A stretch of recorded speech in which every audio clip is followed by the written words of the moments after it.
Azərbaycan xalq təqvimində qış fəsli təkcə təqvim ayları deyil, həm də çillə dövrü ilə ölçülür. Xalq arasında havaların kəskin soyuması, şaxtalar, güclü küləklər və çovğunlar adətən böyük çillə və kiçik çillə ilə əlaqələndirilir.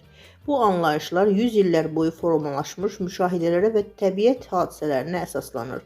Bəs böyük çillə, kiçik çillə nədir? Sferaz bildirir ki, böyük çillə qışın ən uzun və ən sərt dövrü hesab olunur. Xalq təqviminə görə böyük çillə hər il dekabrın 21-dən yanvarın 30-na dək davam edir və 40 gün çəkir.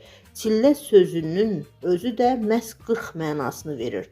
Bu dövrdə havanın temperaturu kəskin enir, şaxtalar güclənir, dağlıq və aran ərazilərdə qar yağışı artır və günlər qısa, gecələr isə uzun olur.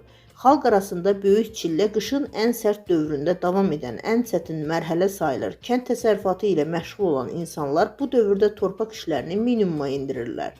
Ehtiyatlarını daha səmərəli istifadə etməyə çalışırdılar.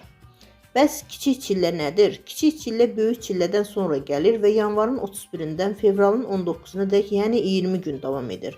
Adından da göründüyü kimi müddəti qısa olsa da kiçik çillə də kifayət qədər sərt hava şəraiti ilə yadda qalır. Bu mərhələdə isə qısa müddətli, lakin kəskin soyuqlar müşahidə olunur. Güclü küləklər və çovğunlar baş verir. Hava şəraiti tez-tez dəyişkən olur.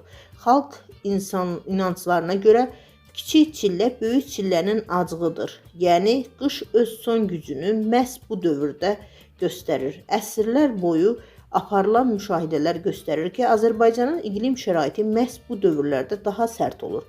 Elmi baxımdan da bu təsadüfi deyil. Bu zaman günəş şüalarının düşmə bucağı zəifləyir, yer səthi daha az isinməyə başlayır.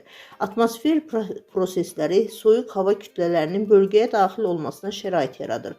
Bu səbəbdən xalq meteoroloji hadisələri təqvimlə deyil, təbiətin ritmi ilə ölçərək çillə anlayışlarını formalaşdırır. Kiçik çillədən sonra boz ay başlayır. Boz ay yazın yaxınlaşmasının xəbərçisi hesab olunur, lakin hava hələ də qeyri-sabit qalır. Xalq arasında deyildiyi kimi boz ayın havasına güvən olmaz.